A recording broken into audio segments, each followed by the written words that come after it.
주 안에서 평안하셨는지요? 예, 어, 촉촉하게 봄비가 내리고 있습니다.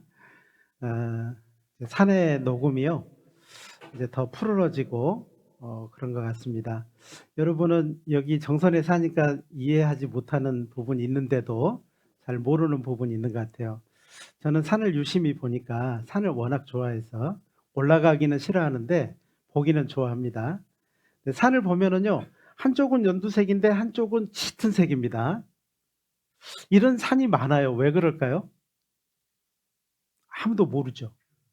왜냐하면요, 한쪽은 침엽수고 하나는 이제 이 낙엽수가 돼 있어요. 그래서 낙엽수는 지금 이제 연두색이 한참 무르 있고요.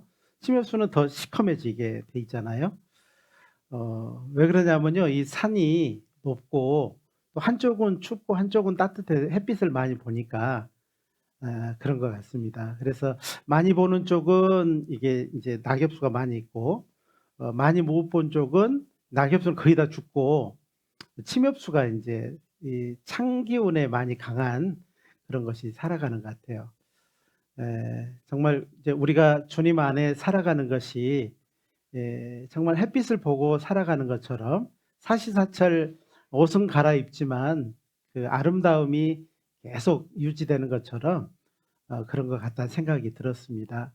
우리가 주님 안에서 더욱 하나님을 바라보고 또 주님의 몸된 교회 안에서 함께하는 것이 얼마나 중요하고 주님의 빛을 받아가는 삶인지 더 알았으면 하는 그런 생각이 많이 들었습니다. 예, 함께 기도드리겠습니다.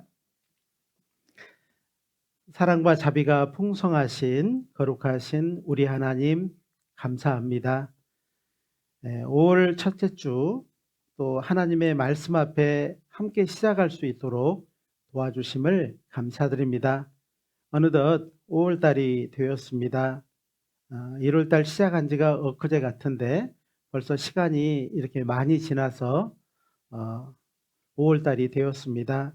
저희들 지나간 시간을 되돌아보고 감사드립니다. 오늘까지 지켜주시고 은혜로 함께 해주심을 감사드립니다.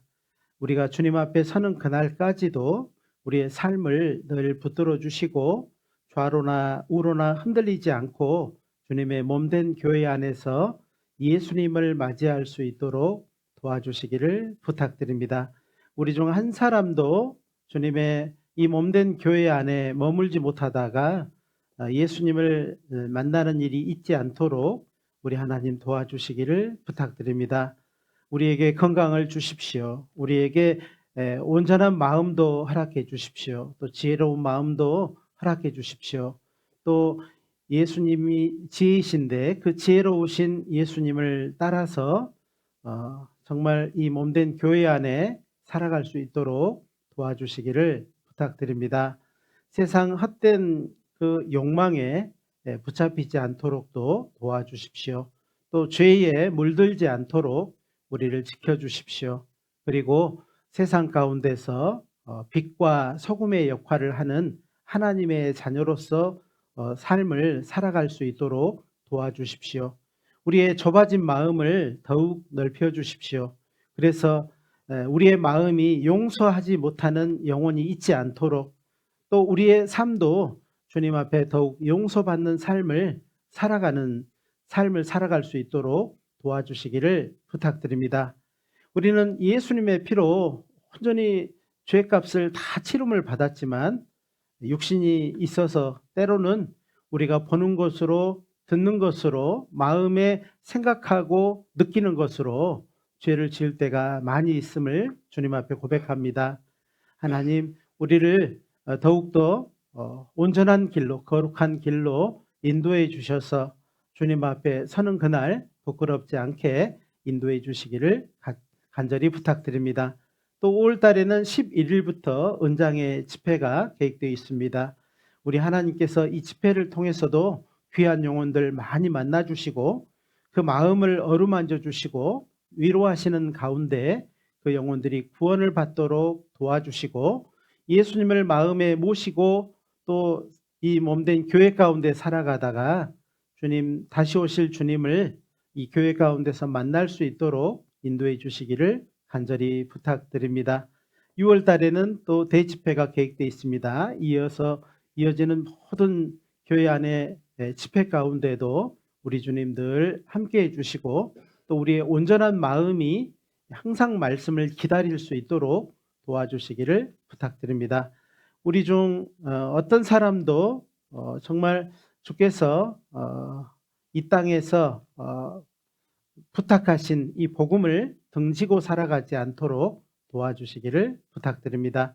오늘도 이 자리에 참석해야 되지만 참석하지 못한 사랑하는 우리 형자매님들 어느 곳에 있든지 그 마음 꼭 붙들어 주시고 마음으로 지혜로운 삶을 계획하고 이루어갈 수 있도록 도와주시기를 부탁드립니다.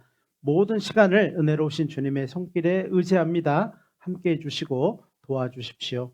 언제나 우리를 사랑하시는 고마우신 우리 구주 예수님의 이름으로 감사하며 기도드렸습니다. 아멘. 로마서 12장 말씀을 찾아보겠습니다. 로마서 12장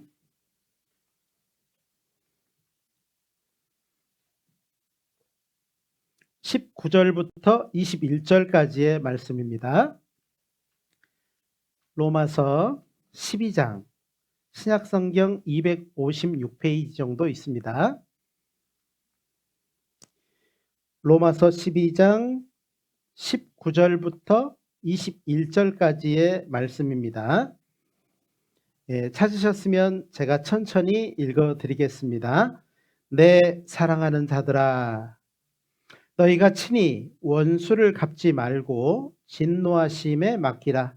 기록되었으되 원수 갚는 것이 내게 있으니 내가 갚으리라고 주께서 말씀하시니라. 내 원수가 줄이거든 먹이고 목마르거든 마시우라. 그리함으로 내가 숯불을 그 머리에 쌓아 놓으리라. 21절은 같이 읽겠습니다. 악에게 지지 말고 선으로 악을 이기라. 자, 우리의 삶은요 계속 되어지는 싸움이 있습니다. 모든 싸움에서 이겨야 되겠죠. 근데 우리의 모든 싸움은요 이기기도 하고 지기도 하고 무승부이기도 하는 것입니다. 지금 세상은 큰 전쟁에 지금 사로잡혀 있습니다. 어떤 방법으로 풀릴지 우리는 모두가 알 수 없습니다. 그 전쟁으로 인한 어려움을 아마 모든 사람이 다 겪고 있는 것이라고 생각이 됩니다. 우리나라는요 준비를 많이 해서 그나마도 괜찮지만은요 다른 나라들은 굉장히 더 큰 어려움을 겪고 있다라고 합니다. 어쨌든 세계 곳곳에 우리 교회가 다 있고 또 구원받은 사람들이 있기 때문에 안타까운 마음이 더 많이 듭니다. 오늘 말씀에도 보니까 이기라 그랬잖아요. 끝에 말씀이 지지 말고 이기라 이렇게 돼 있어요. 그러니까 우리의 삶은 승리의 삶을 살아야 됩니다. 우리는 승리자 예수님을 따라가는 삶이죠. 승리자 예수님을 따라가는 삶입니다. 정말 실패한 예수님을 따라가는 것이 아니고 영원하게 이기신 예수님을 따라가는 삶이라고 할 수 있어요. 그래서 우리의 삶은 좌로나 우로나 흔들리지 않고 앞으로 나가는 것이 맞다는 생각이 듭니다. 오늘 19절의 첫 번째 말씀이 내 사랑하는 자들아 이렇게 말을 할 때요. 이 순간에 정말 우리는 큰 감동을 느끼게 됩니다. 내 사랑하는 자들아 라고 할 때요. 아마 바울은 로마에 있는 형제들에게 내 사랑하는 자들아 라는 말을 했겠죠. 이중적으로는요, 우리는 이 말씀을 읽으면서 예수님이 내 사랑하는 자들아 라고 말을 하는 것으로 우리는 들리기도 합니다. 자, 우리가 지금 말씀 듣고 있을 때요, 말씀으로 이 세상에 오신 예수님 우리 중에 계십니다. 그래서 우리의 생각과 마음을 다 들여다보시고 우리를 교통하시는 겁니다. 말씀을 들을 때 우리는 많은 것을 깨닫고 많은 결심도 하고 또 마음의 변화도 갖는 것이 사실이죠. 그렇죠? 그래서 하나님은 그 사람의 마음을 따라서 일하셔요. 그리고 그 결단하는 마음을 통해서 하나님은 많은 것을 이루어 가신다는 것을 알 수 있습니다. 그래서 여기에 보니까는요. 오늘 19절로 21절의 내용이 어떻게 하면 지지 말고 이길 수 있을까? 어떻게 하면은 안 지고 끝까지 이길 수 있을까? 무승부도 아니고요. 이기다 지다 지다 이기다 이런 것이 아니고요.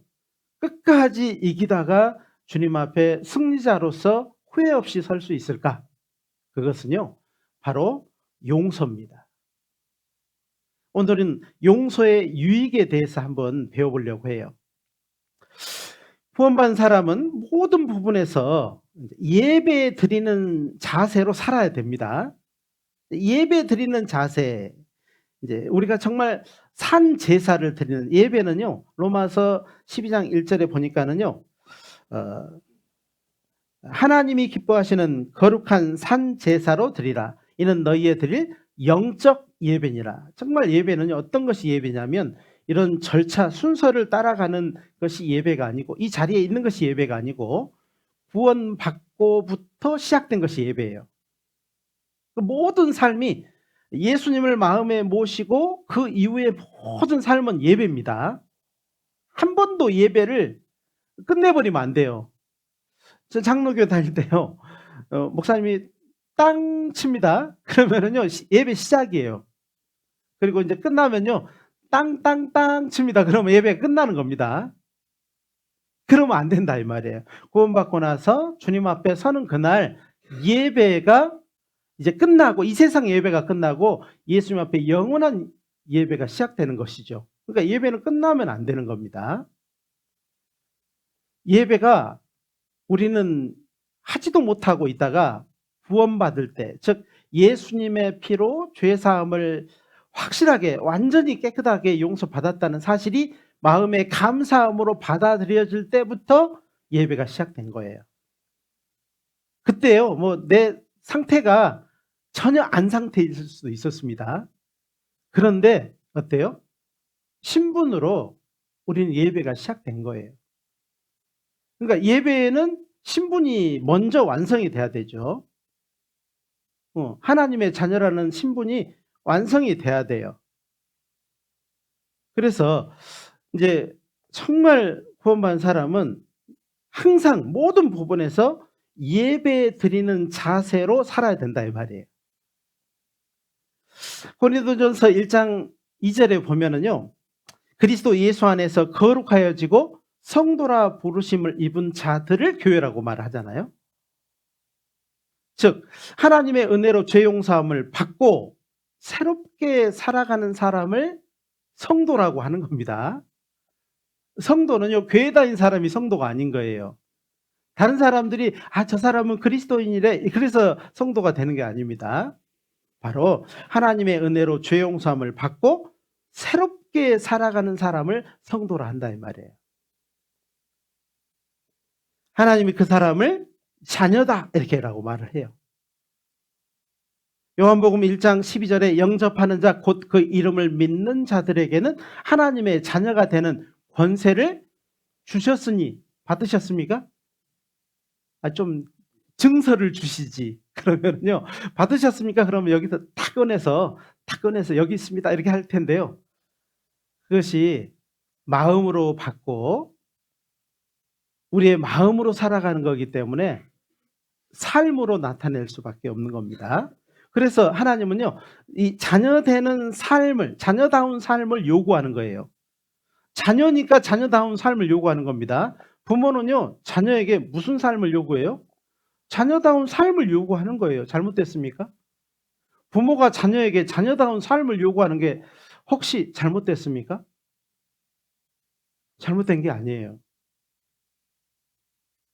하나님께서 성도에게 성도다운 삶을 요구하는 게 잘못됐습니까? 하나님이 요구하실까요? 윤 목사가 요구할까요? 정확하게 해봅시다. 하나님이 요구하는 거예요. 저도 성도다운 삶을 살아야 되는 거고요. 여러분도 성도다운 삶을 살아드려야 돼요. 누구에게? 하나님께 살아드려야 돼요. 사람 보지 마십시오. 사람 의지하지 마셔요. 사람을 의지하면 반드시 올무에 걸리게 될 겁니다. 걸리게 될 거예요. 넘어지게 될 겁니다. 그것이 이치예요.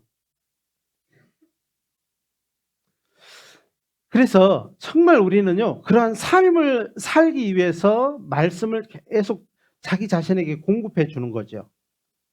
교회에도 데리고 오고 말씀 앞에 자기를 세워두고 말씀 앞에 자기를 굴복시키고 이 자리에 지금 앉아 있는 것도요, 말씀 앞에 가만히 앉아 있어. 말씀 잘 들어. 이렇게 자기 자신에게 하는 겁니다. 근데 우리 마음은 어때요? 출장 가려고 자꾸 그러죠. 지금 막 출장 가려고. 막 여기에 몸은 앉아 있는데요, 마음은 어때요? 막 출장 가려고 그러잖아요. 막 다른 생각이 막 들고 염려, 근심, 걱정 막 수없이 날라오죠. 제 눈에는 막 화살이 막 수없이 막 날라와서 바뀌는데, 우리는 그것을 굴복시키고 이겨내고 모든 것을 차단하고요, 하나님의 말씀을 마음으로 받으셔야 돼요. 그래서 자녀다운 삶을 살려고 계획하셔야 돼요. 성도다운 삶을 살아가려고 하셔야 된다 이 말이에요. 자녀다운 삶, 성도다운 삶의 핵심에 뭐가 있냐면 용서가 있어요. 용서. 용서는 우리에게 너무 필요한 겁니다. 자, 모든 사람에게서 용서라는 단어는요, 없어서는 안 될 절대적인 거예요. 나는 용서 같은 거 필요 없어요. 누가 나를 용서 안 해줘도요, 나는 잘 먹고 잘 살고 아무 문제 없어요. 이런 사람 있습니까? 구원받으셔야 돼요. 성경에서 천국이라는 단어가 없으면 어떻게 해요? 이 성경 안에서 천국이라는 단어가 없다는 말은 죽으면 끝이라는 말인데 의미가 없잖아요. 무의미하게 되잖아요. 하나님이 살아계셔도 예수님이 십자가에 오르셨어도 천국이라는 단어가 없고 죽음이 끝이라고 한다면 우리의 삶은 무의미한 겁니다. 내 인생에 행복이 없다면 여러분요, 어떨 것 같아요? 이렇게 살아도 여러분은 결국 불행해질 거려? 그러면은요, 지금 어떻게 살든요, 의미가 없는 겁니다. 우리가 지금 아파도 마음이 저려도 여러 가지 환경 여건이 좋지 않아도요, 예수님의 피로 구원받고 영원한 행복에 들어갈 수 있다는 확실한 믿음이 있기 때문에 우리는 지금을 잘 참고 이겨내는 거죠. 그러지 않습니까? 내 주변에 이러진 많은 영혼들이 있습니다. 아직도 구원받지 못한 나의 연약함으로, 나의 게으름으로, 나의 무지함으로 구원받지 못한 여러 사람이 있지만은요, 우리는 영원한 행복에 대한 확실한 믿음이 있기 때문에 그래도 살아갈 수 있는 거예요. 환경이 나를 짓누르고 여러 가지 어려움이 내 마음을 짓눌러서 내 마음에서 진액이 나온다 할지라도 우리는 영원한 행복을 받은 사람으로서의 삶이 있기 때문에, 영원한 삶이 있기 때문에 지금 잘 견디고 살아갈 수 있다는 겁니다. 어떤 사상가의 말이 생각이 납니다. 이 사람은요, 뭐 우리는 뭐 철학가, 뭐 사상가 그 사람 이름 몰라도 상관없어요. 그렇죠? 전혀 몰라도 상관없습니다. 지금은 철학 강의가 아니고 사상가의 말을 논할 그런 뭐 구체적으로 따질 생각은 없으니까요. 어떤 사람이 이렇게 말했습니다. 사람은 복수할 때 원수와 같은 수준이 된대요. 복수한다는 말은 용서하지 못했다는 거죠. 용서하지 않고 자기 방법, 자기 생각대로 복수를 할 때 그 사람은 그 원수와 같은 수준이 된대요. 반대로 용서할 때 원수보다 위에 있대요. 원수보다 훨씬 위에 있어요. 용서하지 못하면요, 원수와 같은 수준에 있든지 그 아래에 있든지 그렇다 이 말이에요. 똑같든지 그보다 더 못하든지. 용서할 때 원수보다 훨씬 위 수준에 있다는 겁니다. 이 용서라는 뜻을 새겨보면요, 도움이 많이 돼요. 용서라는 뜻이 여러 가지 뜻이 있더라고요. 그냥 우리는 용서 그러면요, 그 뜻이 한 가지만 있는 줄 알았더니 그게 아니고요, 용서라는 뜻에는요, 덮어주다는 뜻이 있어요. 우리도 우리의 죄를 예수님의 피로 어떻게 줬어요? 덮어주셨잖아요. 이렇게 도말해 주셨어요. 덮어 주셨습니다. 그 용서라는 단어 안에는 참다라는 뜻이 있어요. 참다. 예수님이 안 참았으면 어떻게 했어요? 십자가에서 탁 뛰어내렸으면 우리 어떻게 돼요? 다 지옥입니다. 제거해 주다는 뜻도 있어요. 제거해 줘요. 우리의 죄를 제거해 주셨어요. 우리의 죄를 없이 하려고 나타내신 바 되었으니, 나타내신 바 된 걸 우리가 안 하니 그에게는 죄가 없느니라. 요한일서 3장 5절에는요. 그가 우리 죄를 없이 하려고 나타내신 바 되었다라고 말씀하시고 그에게는 죄가 없느니라 이렇게 말씀을 하는 겁니다. 그리고 용서하다는 뜻에는요. 가게 한다는 뜻이 있어요. 가게 한다는 뜻이 있어요. 가게 해요. 율법은 우리를 가게 해요? 못 가게 해요? 율법은요. 죄인 그러면 어떻게 해요? 꽉 잡아놓고 꽁꽁 묶어놓고 어떻게 해요? 지옥에 데려가 버립니다. 못 가게 하는 거예요. 천국에. 근데요. 용서라는 단어의 뜻에는요. 가게 한다는 뜻이 들어있어요. 가게. 가게 하는 거예요. 어떤 죄인도 어떤 사람도 어떤 세상에 살았던 그 사람을 용서받으면 가게 하는 거예요. 좋아요? 싫어요? 너무 좋잖아요. 여러분 예전에 그런 거 겪어보셨어요? 저는 시골에서 학교를 다니는데요. 항상 그 좀 안 좋은 사람들이 애들이 있었어요. 그리고 그 길목을 딱 잡고 있어요. 그 길목을 잡은 사람 중에 하나가 저였습니다. 그리고는 못 가게 하는 거예요. 못 가. 근데 거기는 꼭 가야 돼요. 거기를 지나가지 않으면 집에 못 가는 거예요. 못 가게 하면 어떻게 돼요? 집에 못 가는 거예요. 막 어떨 때는요, 나무에다 묶어놔 버려요. 죄송합니다. 나무에 묶어놓으면요, 가요, 못 가요? 못 가는 거예요. 그런데 그 못 가를 그 길을 어른들이 와가지고, 그러면 안 돼! 에이! 그러고는요, 막 다 이제 해버리면요, 거기를 다 통과하는 겁니다. 모든 애들이 다 통과하는 거예요. 집에 갈 수 있는 거예요. 집에 가면 엄마도 있고, 아빠도 있고, 먹을 것도 있고, 보리밥이지만 먹을 것도 있고, 예. 집에서 평안히 잘 수도 있고. 또 내일 붙잡힌다 할지라도 어때요? 오늘은 좋은 거예요. 그죠? 예. 그런 제가 구원을 받아서 참 감사가 되는 겁니다. 이 용서라는 것은 죄에 대한 처리로 주로 성경에는 많이 사용이 돼 있어요. 죄를 어떻게 처리할 거냐? 우리는 이 죄를 안 지을 수도 없고 이미 지은 죄를 어떻게 해결할 방법이었어요. 죄의 삭시 뭐예요? 죄의 삭시 뭐예요? 사망. 사망이기 때문에 이걸 갚을 수가 없는 겁니다. 뭐 종교 생활을 해서 착하게 살아서 뭔가를 해가지고 갚을 수 있는 방법이 없는 거예요. 그래서 은혜가 풍성하신 하나님이 우리의 삶에 직접 오셔서 용서해 주신 거죠.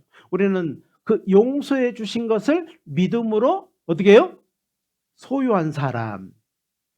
그래서 그 소유한 그 사람을 구원받았다. 예수님을 마음에 모셔드렸다. 예수님의 이름의 뜻이 구원인데 그 예수님을 마음에 모셔드렸다. 구원을 받았다 이 말이에요. 구원받았다는 말이 결코 잘못된 게 아니에요. 구원받았다는 말이 교만한 말로 포장이 돼서는 안 돼요. 예전에는요, 구원받았다 그러면요, 하나님의 주권을 무시한다 그래서 교만하다 그랬어요. 교만하다. 이 교만한 겁니까? 모르니까 교만하다는 말에 탁 찍혀가지고 이제 구원받았다는 말을 못하는 겁니다. 쫓겨나기 싫으니까 구원받았다는 말을 못하는 거예요. 나중에 알고 보니까는요, 이 구원받은 것이 잘못된 게 아니고 교만한 것도 아니고 겸손한 사람이 받는다는 걸 알게 되고는요, 감사가 됐습니다. 사단은요, 이 사단은 구원받은 사람이 승리를 머리로만 알고 가슴으로 경험하지 못하는 것을 기뻐한대요. 머리로는 다 알아. 다 알아요. 근데요, 이 마음으로 경험하지 못하는 것을 기뻐한대요. 머리로는 다 하는데 전혀 이거를 마음으로 경험을 못 해본 거예요. 경험을 못 했다는 말은요, 다른 사람을 용서하지 못하는 거죠. 용서받은 경험이 없으니까는 다른 사람도 용서를 못하는 거예요. 그래서 사단이 그걸 기뻐한다니까요. 신앙생활은 사단이 기뻐하는 일을 하는 것이 아니고 사단을 힘들게 하고 기분 나쁘게 하는 것이 신앙생활입니다. 사단을 하루를 살더라도, 우리가요, 하루를 살더라도 사단을 기분 나쁘게 하고 살다가 주님 앞에 가야 되지 않겠어요? 평생을 사단의 그냥 입속에서 오물거리다가 기쁨이 되어 살다가 갈 사람인데, 우리를 구원해 주셨기 때문에 이제 어떻게 해요? 사단을요, 아주 이제 힘들게 하다가 이 세상을 가야 되지 않겠습니까? 단 하루를 살아도. 골로새서 2장을 찾겠습니다. 골로새서 2장입니다. 골로새서 2장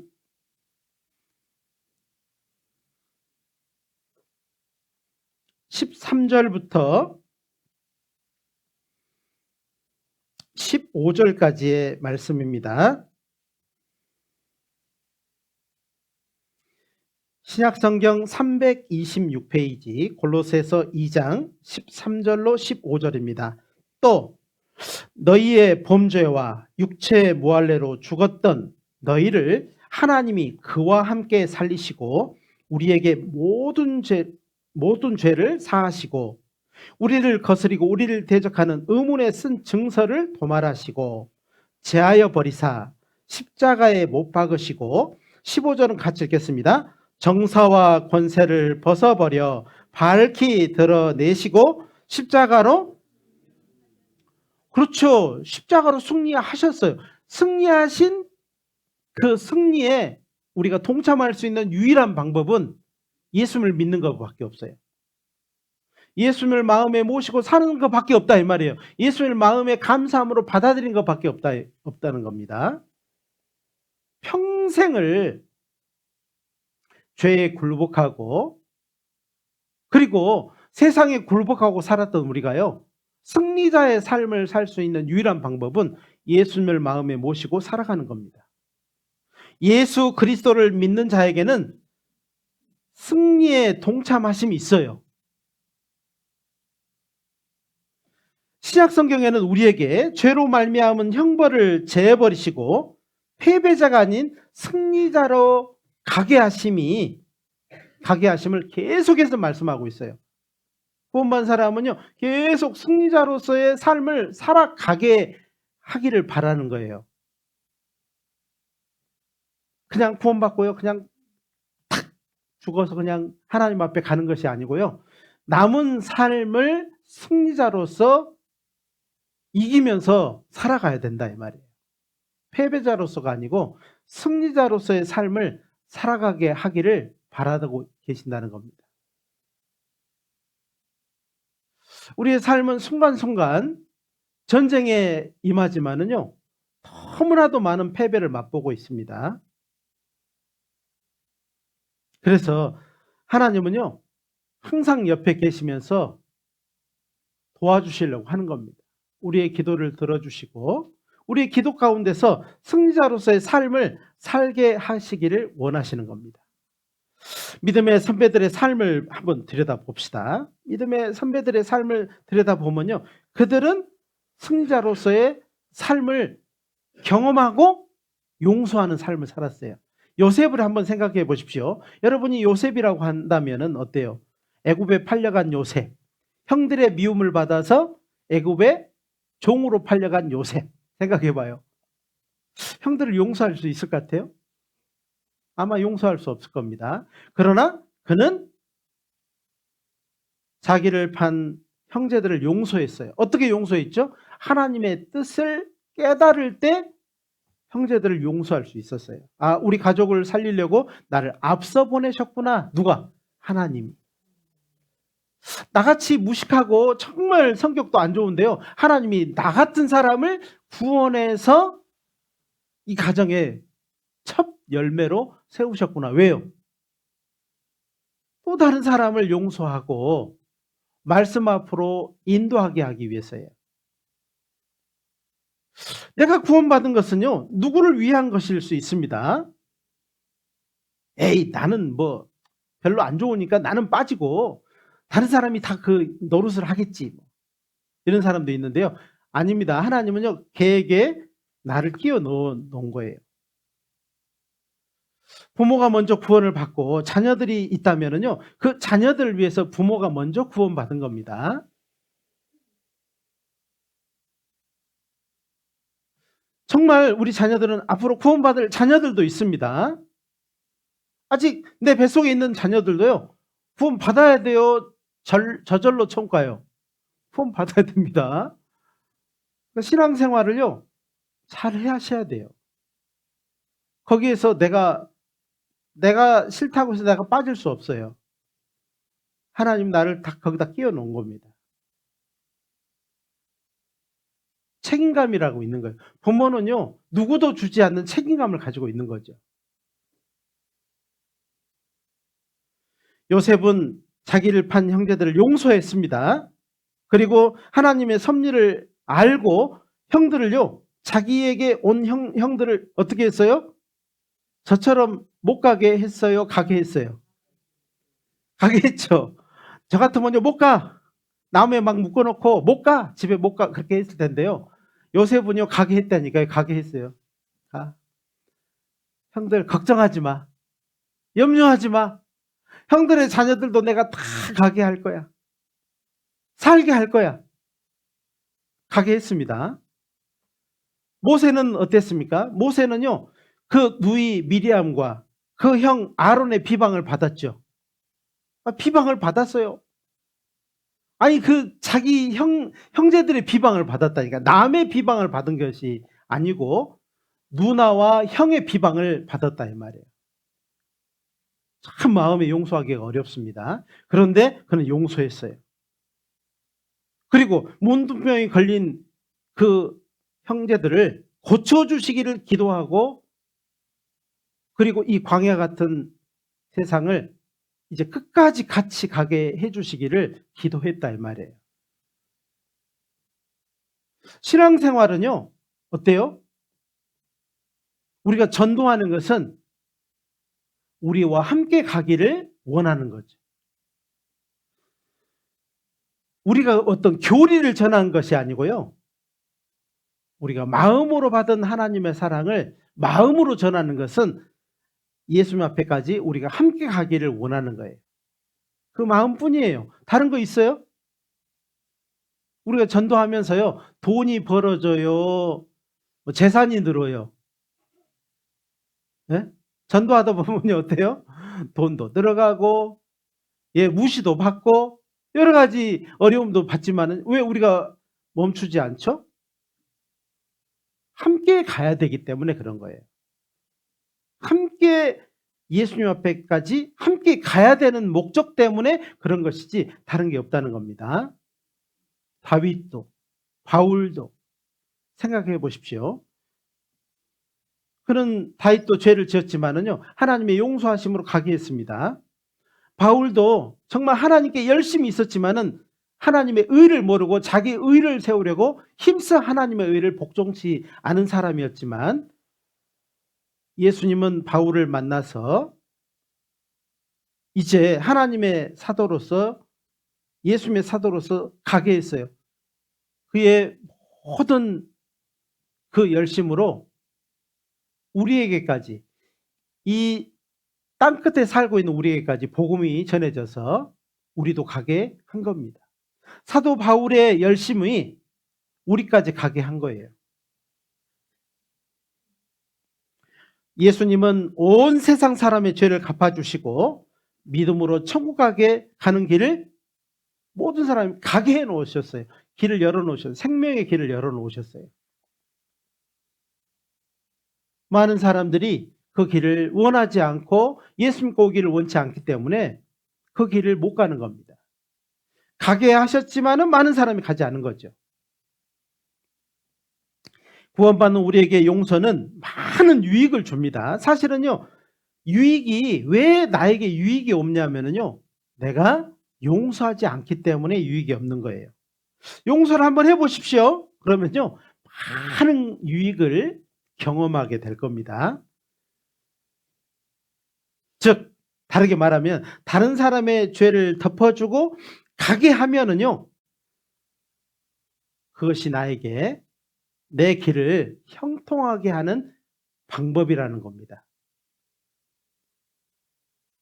우리가 뭔가를 막 들여가지고가 아니고요, 용서해서요. 용서라는 말은 참 어려운 겁니다. 예수님께서 죄 용서 받은 사람의 다른 사람의 그 죄를요 다 덮어주고요 가게 했어요. 탕감해주고 가게 했습니다. 우리도 신앙생활 가운데 죄를 덮어주실 것을 이제 구할 수 있게 해주셨어요. 우리 구원받은 사람은 어때요? 덮음을 받은 사람이잖아요. 죄를 덮음을 받은 사람이에요. 그러니까 우리도 어떻게 해요? 다른 사람이 죄를 까발려야 돼요? 덮어줘야 돼요? 덮어주고 가야 돼요. 가게 해야 돼요.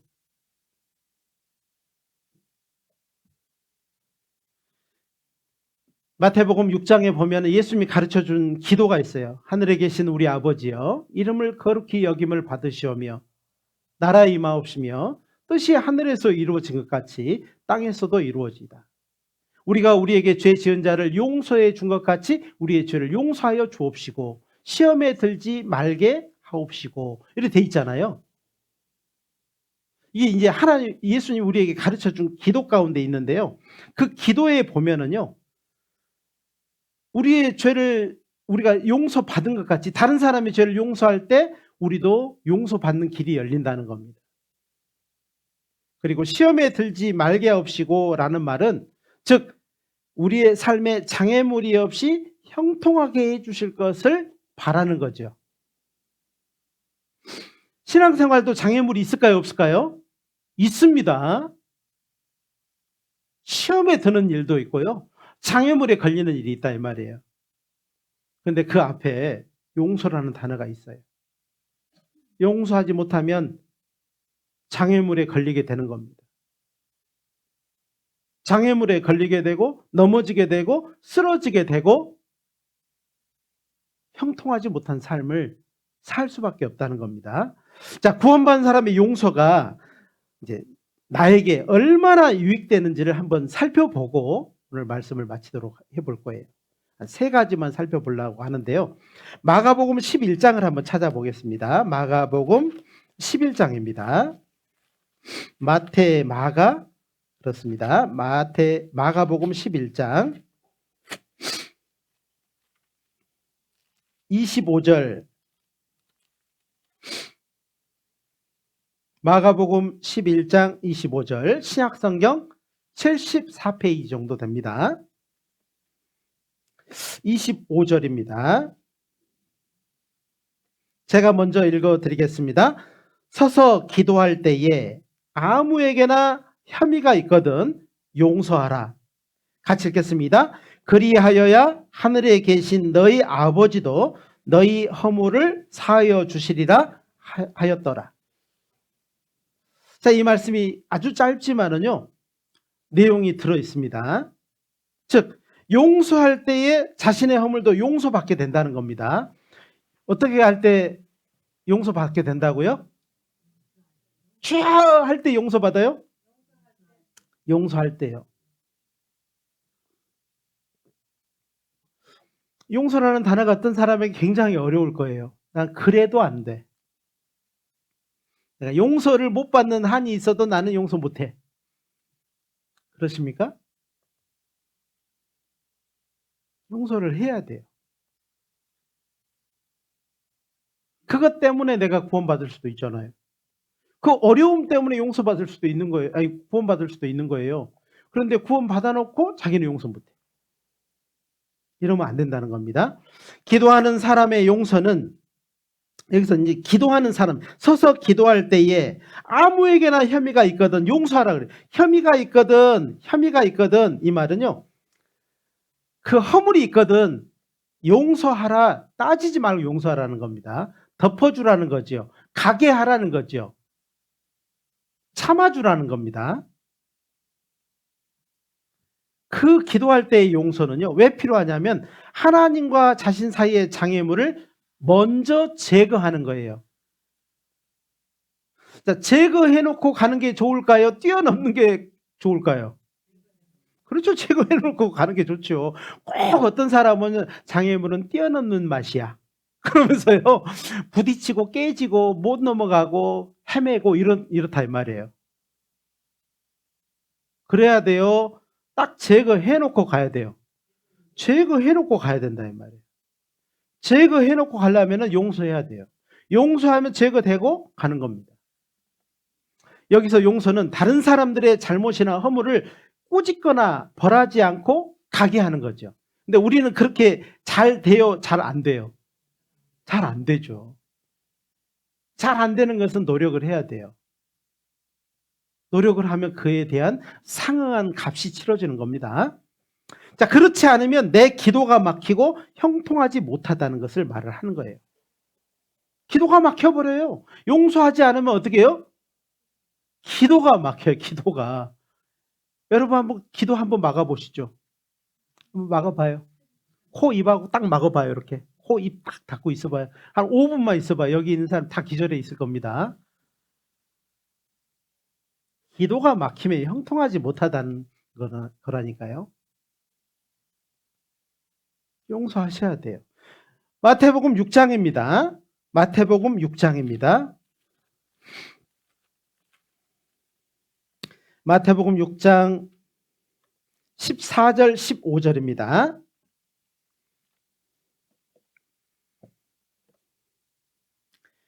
(14절) (15절은) 짧기 때문에요. 한번 같이 읽어보겠습니다. 시작. 너희가 사람의 과실을 용서하면 너희 천부께서도 너희 과실을 용서하시려니와 너희가 사람의 과실을 용서하지 아니하면 너희 아버지께서도 너희 과실을 용서하지. 좀 분명한 말씀이에요? 좀 분명하지 않은 말씀이에요? 아주 분명하죠. 분명한 거예요. 좋은 사람만이에요? 어떤 사람이든지예요. 그렇죠. 다 포함되는 겁니다. 그래서 여기에 사람의 과실이라고 돼 있어요. 이 과실이 뭘까요? 1번 사과다. 2번 실수다. 실수. 이 과실은요, 따먹는 과실이 아니고 실수를 말하는 거예요. 범죄를 말하는 것이고 실책을 말하는 것이라니까요. 이 과실은요, 우리가 보면 어찌 보면 너무 작은 것일 수도 있고요. 아니, 내가 걷다가 다른 사람이 나한테 걸려 넘어질 수도 있어요. 그렇죠.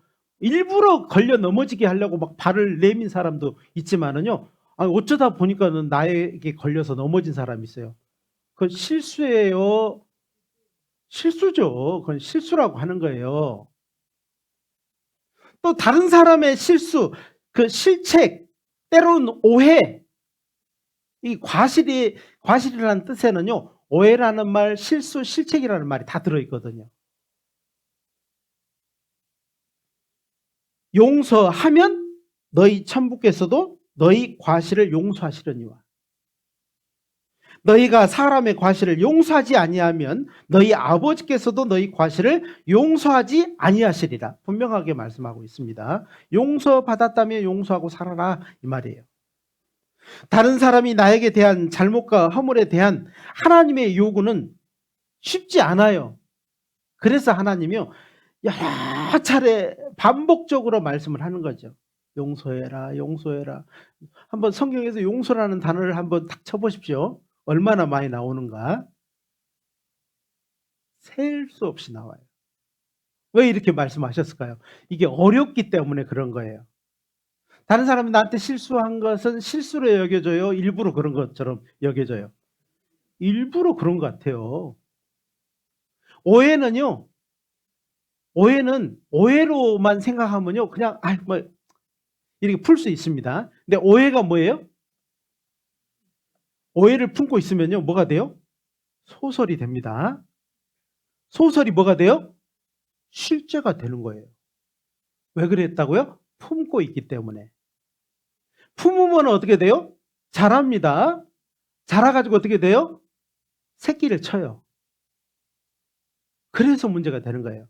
오해는요, 오랫동안 가지고 있으면 실제가 되는 겁니다. 실제 했던 것 이상이 되는 거예요. 왜요? 소설을 쓰고 실제가 됐기 때문에. 용서하라는 거예요. 빨리 용서하는 게 좋을까요? 두고두고 묵혔다가 용서하는 게 좋을까요? 그렇죠. 빨리. 더러운 것은, 썩은 것은 집에 오래 놔둬야 돼요? 얼른 갖다 버려야 돼요? 근데 왜 오해는 여기다 품고 사셔? 한 50년, 60년 막 품고 사셨잖아. 그 좀 버리라고 그러니까는요, 안 될 방법들을요, 여러 가지로 말을 하는 겁니다. 용서 못할 것이 더 많아, 막. 용서하면 유익이 되는 겁니다. 남한테 유익이 되는 것이 아니고 나에게 유익이 되는 거예요. 사람은요, 용서보다 즉시 판단하고 마음에 문제가 되는 것이 사실이에요. 알아요. 그것이 어렵다는 걸 안다 이 말이에요. 누가복음 17장을 한번 찾아보겠습니다. 누가복음 17장입니다.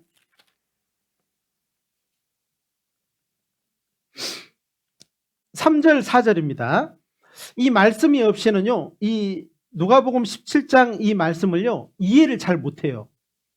이거는요, 누구나 하는 것이 아니고요, 아주 특별한 사람만 하는 것이라고 생각을 하게 됩니다. 근데 자기를 위해서 생각을 해 보십시오. 17장, 누가복음 17장 3절 4절입니다. 3절 4절입니다. 같이 읽겠습니다. 너희는 스스로 조심하라. 만일 내 형제가 죄를 범하거든 경계하고 회개하거든 용서하라. 만일 하루 7번이라도 내게 죄를 얻고 7번 내게 돌아와 내가 회개하노라 하거든 너는 용서하라고 돼 있어요? 품으라고 돼 있어요? 한두 번은 내가 용서해. 그 다음부터는 이거 일부러 그런 것 같은데 품어요. 생각합니다. 소설 씁니다. 1년 가요. 몇 개월 갑니다. 그렇게 되면 어떻게 된다고요? 자기한테 유익돼요? 유익되지 못해요? 유익되지 못하다는 걸 말하는 거예요. 오늘 여기에 말씀에 보니까는 예수님은 우리에게 두 가지를 부탁하고 있어요. 경계하고 용서하라. 두 가지죠. 경계하고 용서하라고 얘기 되어 있습니다. 이 경계하다는 말은요, 두 가지 언어가 더해져 있어요. 이 경계라는 말은요, 헬라어로 에피티마오라는 그 헬라어가 있는데요. 에피라는 말과 티마오라는 말이 더해져 있어요. 에피는 뭐냐면요, 위에 그래요. 자, 따라서 보겠습니다. 위에. 아니, 따라서 해보시라니까. 안 따라서 하고 있어. 위에. 그 다음은요, 가격을 정하다예요. 가격을 정하다. 가격을 누가 정해요?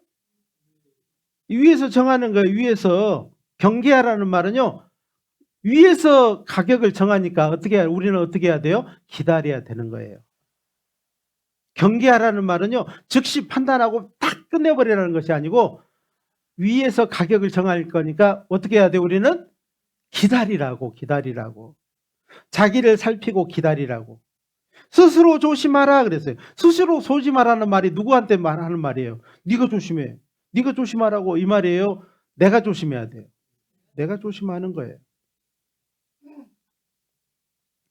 형제가 죄를 범하면 기다렸다는 듯이 판단하고 꾸짖지 말고 기다렸어. 너 그럴 줄 알았어. 그러고요. 탁 기다렸다가 판단하고 꾸짖고 모든 걸 결정을 스스로 내려버리지 말고 위에 계셔서 가격을 정하시는 하나님을 생각하고 기다리는 시간을 가지라는 겁니다. 자기를 살필 시간을 가지고 기다리라는 거죠. 경계는요, 누가 경계를 받아야 돼요? 내가 경계를 받고 기다리라는 겁니다. 하나님을 생각하고 가격을 정하실 분을 생각하고 기다리라는 거예요. 위를 보고 기다리라는 겁니다. 그리고 그 형제가 돌이켜 회개하면 기다렸다는 듯이 어떻게 해야 돼요? 기다렸다는 듯이 용서해 줘야 돼요. 아유, 아유, 괜찮아요. 커피 한 잔 사주고, 맛있는 거 사주고, 좀 풀어주고, 가게 해줘야지. 두고 보자. 이렇게 하면 돼요, 안 돼요? 예? 안 된다고. 하루에 7번 나한테 죄를 얻고, 이렇게 7번 오면 어떻게 하실래요?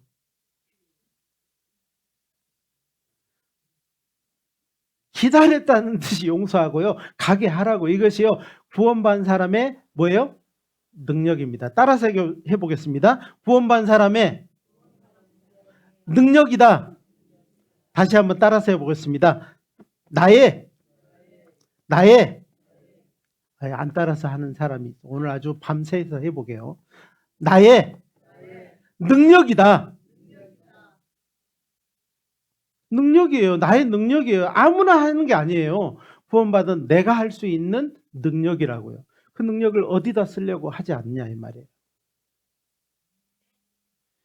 우리는요. 7번이라도 죄를 얻고 나한테 와서요. 그냥 돌이키고 회개하거든. 기다렸다는 듯이 용서하고 덮어주고 가게 해줘야 돼. 네. 아유, 갑시다. 함께 갑시다. 함께 갑시다. 이렇게 해줘야 됩니다. 우리 안에 사랑은 죄를 범하고 허물이 있을 때 하나님을 생각하고 기다려서 용서하는 겁니다. 그것이 우리가 해야 될 일이에요. 자, 에베소 4장도 한번 찾아보겠습니다. 에베소서 4장입니다. 에베소서 4장 31절 32절입니다.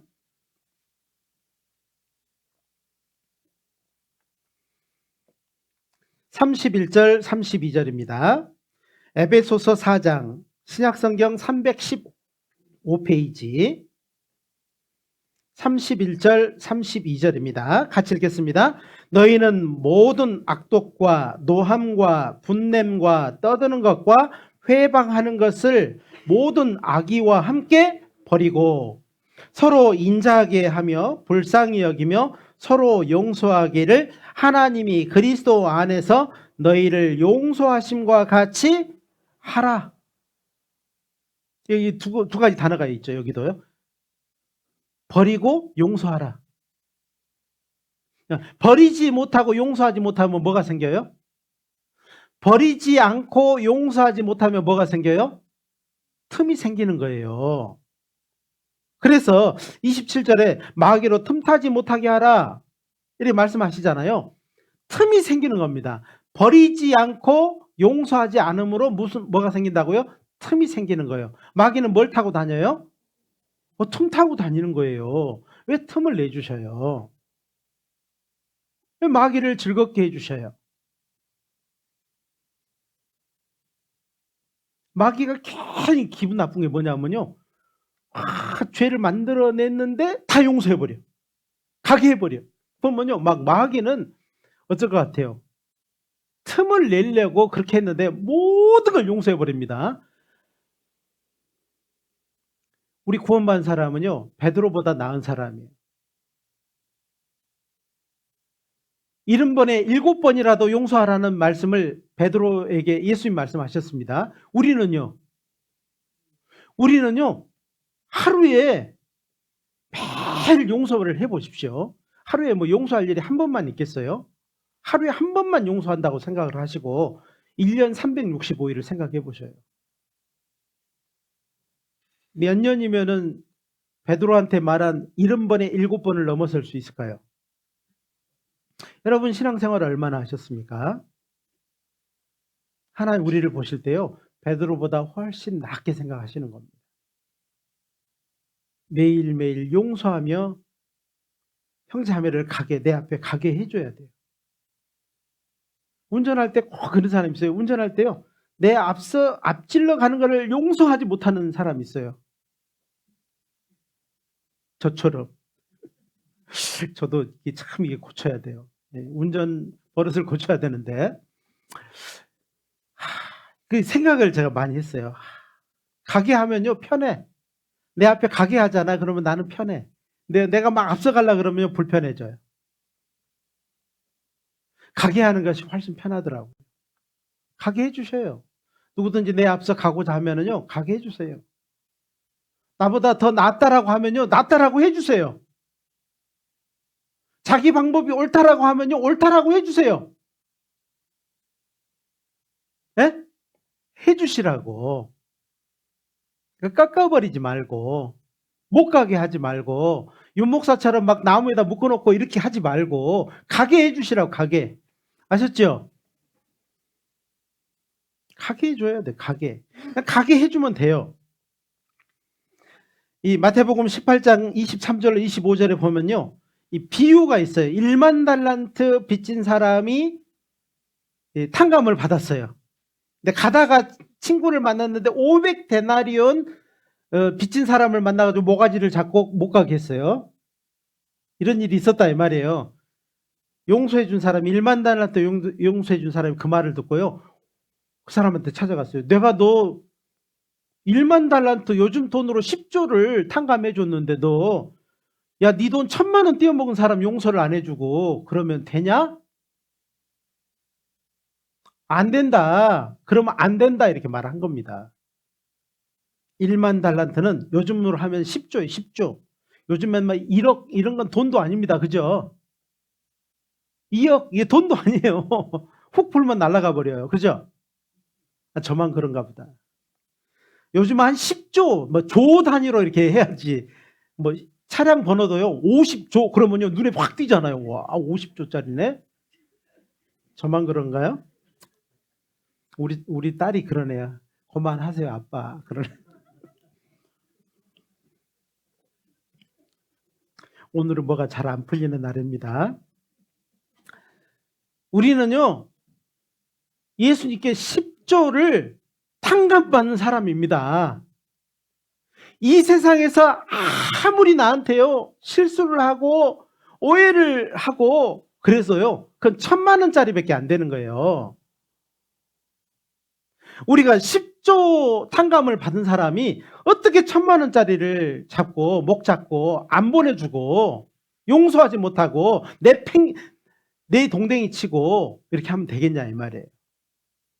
용서하셔야 됩니다. 용서하셔야 돼요. 야고보서 2장을 찾겠습니다. 히브리서 다음에 야고보서입니다. 야고보서 2장 12절입니다. 13절입니다. 야고보서 2장 13절입니다. 신약성경 373페이지 2장 13절 같이 읽겠습니다. 긍휼을 행하지 아니하는 자에게는 긍휼 없는 심판이 있으리라.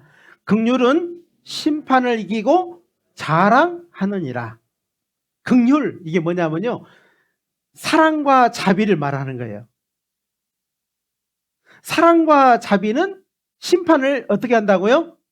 이긴다고 돼 있죠. 이긴다고 돼 있어요. 그러니까 긍휼을 행하지 아니하는 자에게는 긍휼 없는, 사랑과 자비가 없는 심판이 있으리라. 긍휼은, 사랑과 자비는 심판을 이기고 어떻게 한다고요? 자랑한다고 돼 있죠. 심판은 자비를 베풀지 않는 사람에게 무자비합니다. 무자비하다니까요. 그래서 정말 사랑과 자비로 교회 안에서 형제 자매들과의 사이에서 말로 뭐든지 행동으로 오해가 있거든, 시비가 붙었거든, 저 문 나가기 전에 여기다 묻어놓고 나가셔요. 여기다 버려놓고 나가시라고. 싸고 지고 또 나가지 마시고 용서하고 가시라는 겁니다. 형제 자매들 가게 해줘요. 어제와 다른 오늘을 살아가시면 돼요. 그것이 교회 안에서 이루어져야 됩니다.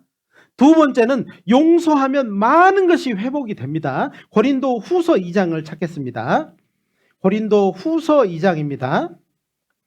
고린도 후서 2장 10절로 11절입니다. 고린도 후서 2장 10절 11절입니다. 신약성경 288페이지 고린도 후서 2장 10절 11절입니다. 너희가 무슨 일이든지 네게 용서하면 나도 그리하고 내가 만일 용서한 일이 있으면 용서한 그것은 너희를 위하여 그리스도 앞에서 한 것이니 이는 우리로 사단에게 속지 않게 하려 함이라. 우리가 그 괴계를 알지 못하는 바가 아니로라 라고 돼 있죠. 네, 그러니까 용서하면 많은 것이 회복이 돼요. 회복. 문제됐던 것이 다 풀린다 이 말이에요. 어려웠던 것이 풀리고 아팠던 것이 해결이 되고 다 나아져요. 나아집니다. 회복이 된다. 이게 여기 회복은요, 정신적인 육체적인 회복을 말을 하는 겁니다. 여기서 회복은 상황적, 여건적, 환경적 회복도 의미하고 있습니다. 왜 하나님이 이렇게 많은 것을 걸어 놓으셨을까? 우리에게 유익하기 때문에 그래요. 구원받은 사람에게 너무나도 유익한데요, 이걸 하지 않아서 회복되지 않은 것이 많기 때문에 그런 겁니다. 용서는 멀어진 기회를 이끌어 오는 거예요. 멀어진 기회를 어떻게 한다고요? 이끌어 오는 방법이 뭐라고요? 용서하는 겁니다. 용서해야 돼요. 우리 모두에게는 기회가 필요하죠. 여기 계신 분에게요, 기회 나는 필요 없다, 나는 기회가 필요 없다 하시는 분 손 한번 들어보셔요. 에이, 목사님 제가요 다 늙었어요. 이제 저는요 막 기회도 필요 없고요, 그냥 천국만 갔으면 좋겠어요. 그러신 분 계셔요? 그러신 분 계시면 한번 손 한번 들어보시오. 없죠. 다 우리는 모두가 기회가 필요합니다.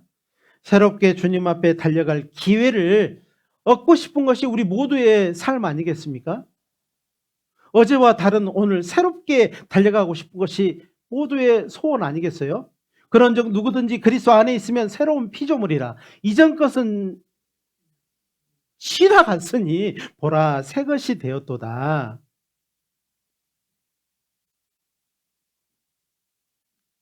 정말 우리는 새 것으로 새롭게 출발할 기회를 얻고 싶은 거예요. 고린도 교회는 분란이 끊이지 않는 교회였습니다. 고린도 교회는요, 분란이 끊이지 않아 사도 바울에 대한 권위에 대적하고 성도 간에 분란이 있어가지고 교제가 어려웠어요. 교제가 어려웠어요. 조금 갈라 그러면 탁탁 걸리고, 조금 갈라 그러면요 탁탁 걸리고, 이리 부딪히고 저리 부딪히고, 여기에 걸려 좌초되고 저기에 걸려 좌초되고, 이렇게도 못하고 저렇게도 못하고, 그런 교회가 고린도 교회였다 이 말이에요. 바울은 사단의 악한 계획에 넘어지지 말고 예수님을 기억하고 용서하고 위로할 것을 부탁하고 있어요. 오늘 이 말씀이 그 말씀이에요. 지금 10절 11절의 말씀이 너희가 무슨 일이든지 네게 용서하면 나도 그리하고 내가 만일 용서한 일이 있으면 용서한 그것은 너희를 위하여 그리스도 앞에서 한 것이다. 이는 우리로 사단에게 속지 않게 하려 함이라. 우리가 그 괴계를 알지 못하는 바가 아니로라. 다 알면서 왜 그러냐? 내가 이렇게 하면은 사단이 기뻐할 줄을 모르냐? 이 말이에요. 몰라서 그러고 있냐? 이 말이에요. 몰라서 그래요? 모르냐고요. 왜 알면서 그러냐고요.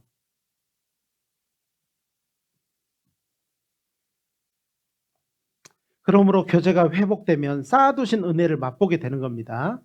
이게 다 회복이 되잖아요. 용서하잖아요. 용서하면 뭐가 된다고요? 많은 것을 맛보게 돼요. 쌓아놓으신 것을 맛보게 돼요. 하나님 앞에 누가 다 갔더니요, 뭐 창고가 엄청 있더래요. 근데 거기에 창고 이름에 자기 이름이 다 기록이 돼 있더래요. 창고는 텅텅 비었겠지? 그러고 딱 들어가 봤더니요, 창고에 막 선물이요, 창고 끝까지 쌓여 있더라는 거예요. 그래서요, 그 사람이 예수님한테 그랬대요. 아니 이게 내게 세상이 다 필요한 것이었는데 왜 여기에 쌓여 있냐고, 왜 나한테 하나도 안 줬냐고. 내가 주려고 했는데 네가 안 받으려고 했다고. 받을 생각이 없더라. 문을 열라고 했더니 네가 더 굳게 그 문을 잠가버렸다, 그렇게 말을 했답니다. 시편 31편을 찾겠습니다. 시편 31편입니다. 시편 31편 19절로 21절입니다.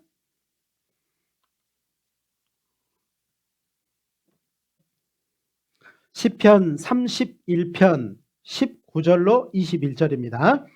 주를 두려워하는 자를 위하여 쌓아두신 은혜, 곧 인생 앞에서 죽게 피하는 자를 위하여 베푸신 은혜가 어찌 그리 큰지요. 주께서 저희를 주의 은밀한 곳에 숨기사 사람의 꾀에서 벗어나게 하시고 비밀이 장막에 감추사 구설의 다툼에서 면하게 하시리이다. 21절은 같이 읽겠습니다. 여호와를 찬송할지어다. 견고한 성에서 그 기이한 인자를 내게 보이셨음이로다. 이걸 보여준 거예요. 계속 교회에서 말씀하시고 보여주고 또 약속해 주시고 다 그랬는데 그 작은 것 때문에 그 실수를, 그 오해를, 그 실책을 용서하지 않고 하나님을 두려워하지 않고 용서받은 사람으로 살아가지 않으니까는요, 쌓아두신 은혜를, 그 베푸신 은혜를 한 번도 경험하지 못하고 살아간 겁니다.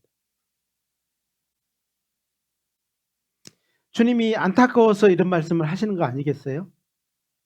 너무 안타까운 거예요. 쌓아두신 은혜, 베푸신 은혜를 우리는 조금이라도 맛보고 주님 앞에 가야 되지 않겠어요? 우리가 주님 앞에 갔는데요, 창고가 텅텅 비어 있어야 되지 않겠어요? 나를 위해서 베푸신 은혜, 쌓아두신 은혜가요 다 소진되고요, 주님 앞에 갔더니요 깔끔한 거예요. 그러기를 원하셔야 됩니다. 우리가 짧게 구원받고 살아가지만은요, 이 세상에서 맛볼 것이 너무 많다 이 말이에요. 주님의 은혜와 베푸신 은혜, 쌓아두신 은혜를 맛보고 가야 되지 않겠어요? 지나간 시간이 너무 아깝지 않습니까? 골로새서 3장입니다. 골로새서 3장, 신약성경 327페이지, 골로새 3장 12절로 14절입니다.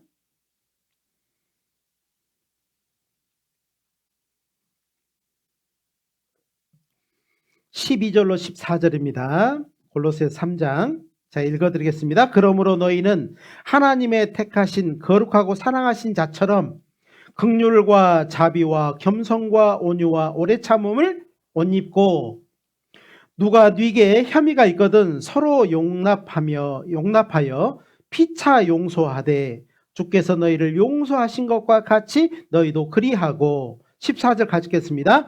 이 모든 것 위에 사랑을 더하라. 이는 온전하게 매는 띠니라. 서로 용납하고 용서하라 그래 놓고는요, 이 모든 것 위에 사랑을 더하라 했어요. 사랑을 더하라. 베드로전서 4장 8절에는요 무엇보다도 열심으로 서로 사랑할지니. 따라서 해보겠습니다. 서로 사랑할지니. 옆에 한번 봐봐요. 옆에 사람 봐봐. 불러봐봐요. 서로 사랑할지니. 사랑해야 돼요. 나는 이 사람은 사랑하는데 저 사람은 사랑 못해요. 아니고요, 서로 용납하고 사랑할지니 그랬습니다. 따라서 해보겠습니다. 사랑은 허다한 죄를 덮느니라. 사랑해 주셔요. 사랑해 주셔요. 우리가 구원받은 지가 얼마 안 됐고요, 오실 때가 너무 가깝기 때문에 사랑하다가 주님 앞에 서도요 부족한 시간이에요. 뭘 판단하고 정죄하고 막 쪼개고 막 나누고 막 이렇게 할 틈이 없다 이 말이에요. 아셨죠? 사랑으로 덮어주셔요. 세 번째로, 용서할 때 내 상처가 치유됩니다. 내 상처가 치유돼요. 로마서, 오늘 그 본문이었던 로마서 12장을 찾아보겠습니다.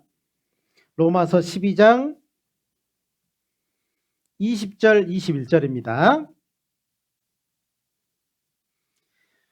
내 원수가 줄이거든 먹이고 목마르거든 마시우라. 그리함으로 내가 숯불을 그 머리 위에 쌓아 놓으리라. 악에게 지지 말고 손으로 악을 이기라 그랬어요. 용서할 때 내 상처가 치유되는 거예요. 내 상처가. 누구 상처가 치유돼요? 자, 이 사람이 죄를 지었는데 이 사람을 용서하면 누구 상처가 치유된다고요? 내 상처가 치유돼요.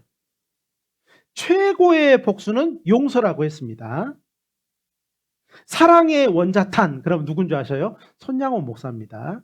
이 손양원 목사는요, 일제치하에서 6년 옥고를 치렀어요.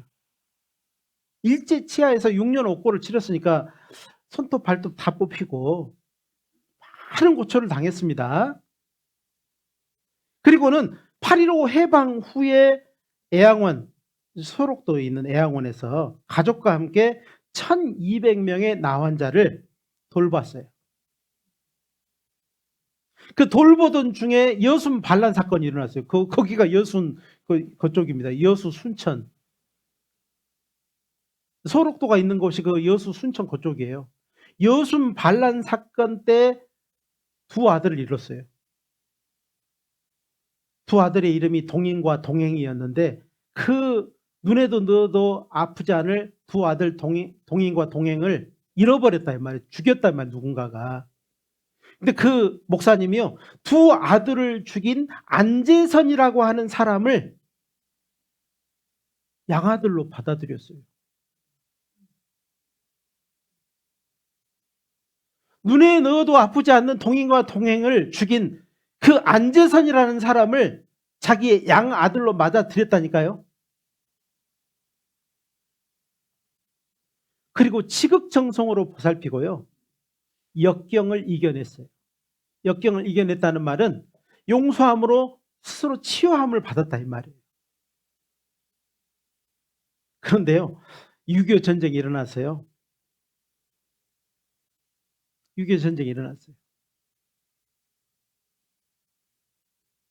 그리고 이 목사님이요, 손양원 목사님이 교인들을 구하고 배신 잡혀 고문을 받다가 총살당했어요. 처형당했어요.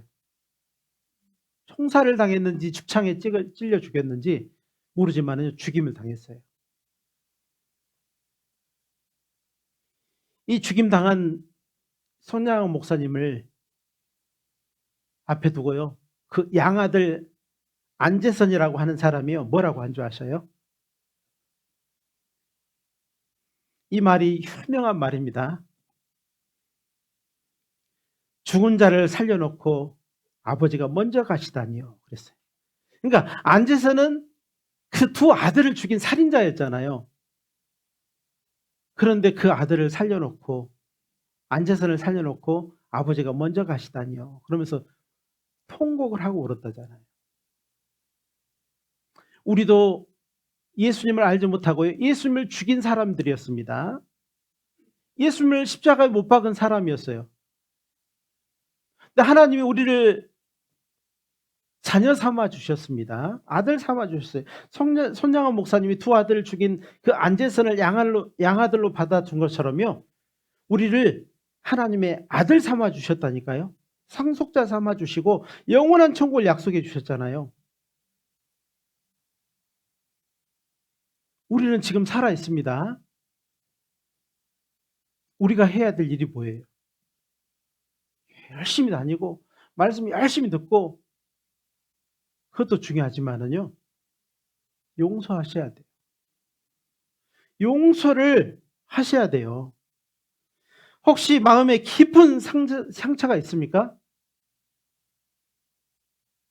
나는 원래 그래. 나는 날 때부터 나는 그렇게 살아왔고 그렇게 배웠고 나는 그거밖에 몰라. 그런 사람 있습니까? 그래서 나는 지금과 같은 삶을 살고 있어. 그렇습니까? 용서해 보십시오.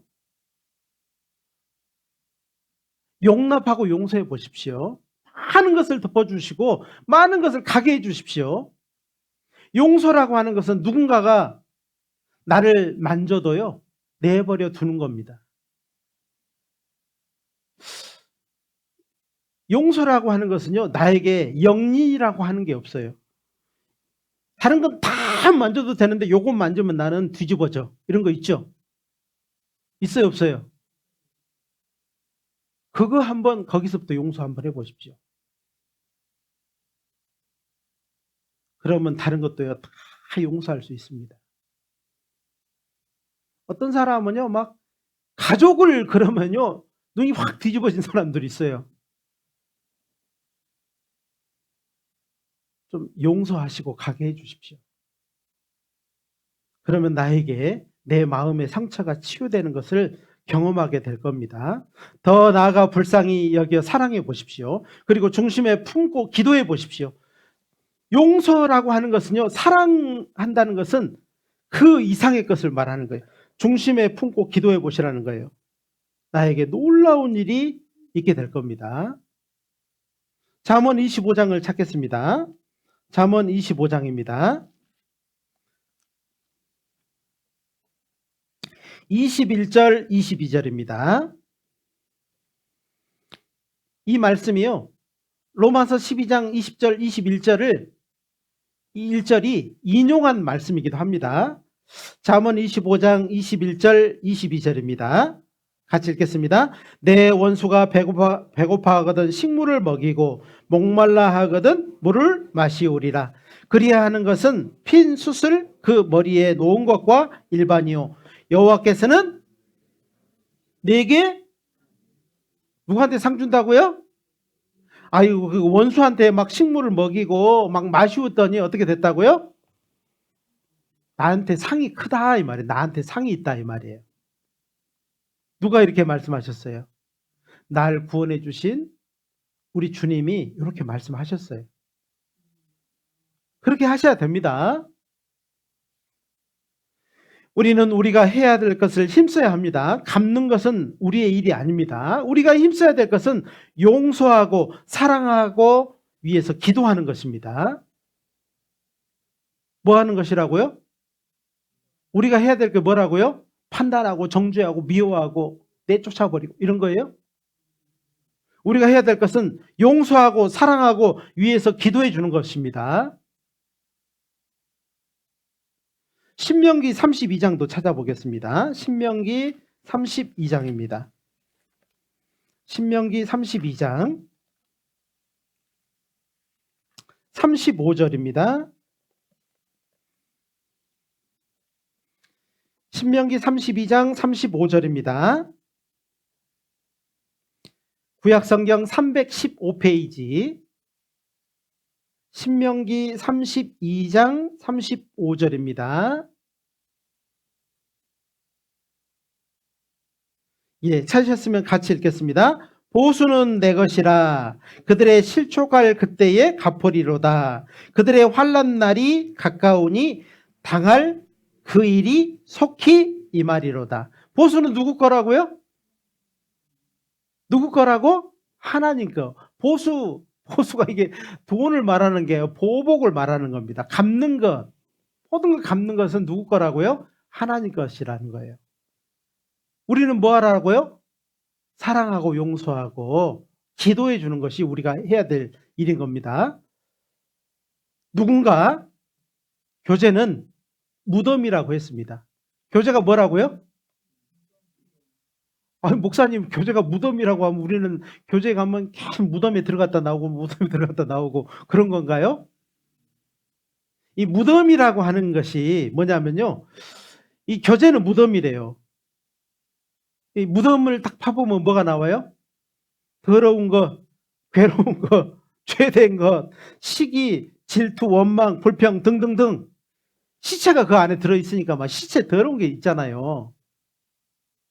교제는 왜 무덤이라고 했냐면은 교제에 가서 더러운 것, 괴로운 것, 죄된 것, 시기, 질투, 원망, 불평 등등 이런 것들을 묻어놓고 나오는 것이라고요. 어떤 사람은 교제 가서 다 말하고요. 갈 때는 또 다 싸가지고 집에 갑니다. 왜 교제에서 왜 그런 말을 하는지 모르겠어요. 싸가지고 갈 거면 말하지도 말든지. 말 안 해도요. 교제에 와서 싹 내려놓고요. 교제에서 이제 집에 갈 때는요. 새롭게 가야 되는데 정말 우리가 교제에 와서요. 교제에 왔다 갈 때마다 변화되고 왔다 갈 때마다 새롭게 되고 왔다 갈 때마다 변화되는 우리 모두가 되었으면 좋겠어요.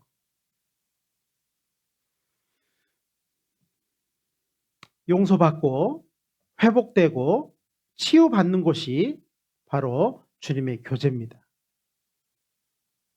그러니까 교제에 와야 돼요, 안 와야 돼요? 와야 됩니다. 이래서 못하고 저래서 못하고. 그러니까는요, 계속 이게 쌓이는 거예요. 안 좋은 거에 쌓이는 거예요. 안 좋은 거에 쌓이면 어떻게 해요? 집에요, 막 쓰레기가 막 쌓여, 막 집에 오솔길이 다 있어, 막 이렇게. 그러면 좋아요? 안 좋죠? 안 좋은 거라니까. 빨리빨리 버리셔야 돼요.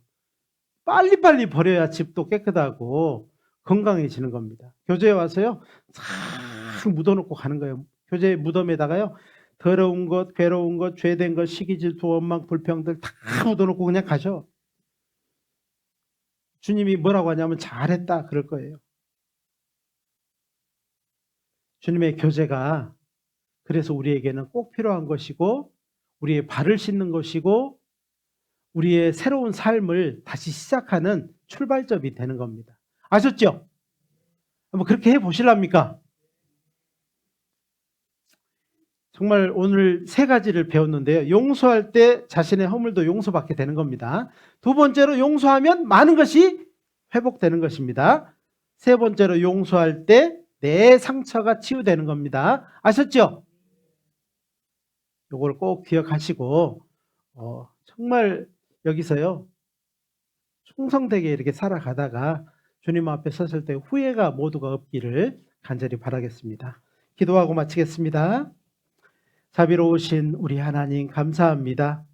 연약한 저희들 인생 중에 찾아오셔서 우리의 마음의 귀에 살아계신 하나님, 영원한 천국에 대해서 그리고 영원한 그 사랑에 대해서 말씀해 주시고 깨닫게 해주셔서 이제 우리의 마음에 예수 그리스도를 보지 못했지만 사랑하고 이제도 보지 못하지만 믿고 말할 수 없는 영광스러운 즐거움으로 살아갈 수 있도록 도와주신 것 감사드립니다. 우리의 교제 안에 살아가면서 나에게 많은 오해와 실수와 실책이 있었지만 우리가 서로 사랑으로 덮어주고 가게 하는 모든 일을 잘 하다가 주님 앞에 설 수 있도록 도와주시기를 부탁드립니다. 우리 중 한 사람도 이 말씀을 사람의 말로 듣지 않고 하나님의 말씀으로 받아서 우리의 삶이 점점 바뀔 수 있도록 도와주시기를 간절히 부탁드립니다. 모든 시간을 은혜로우신 주님의 손길에 의지합니다. 함께해 주시고 도와주십시오. 예수님의 이름으로 기도드렸습니다. 아멘.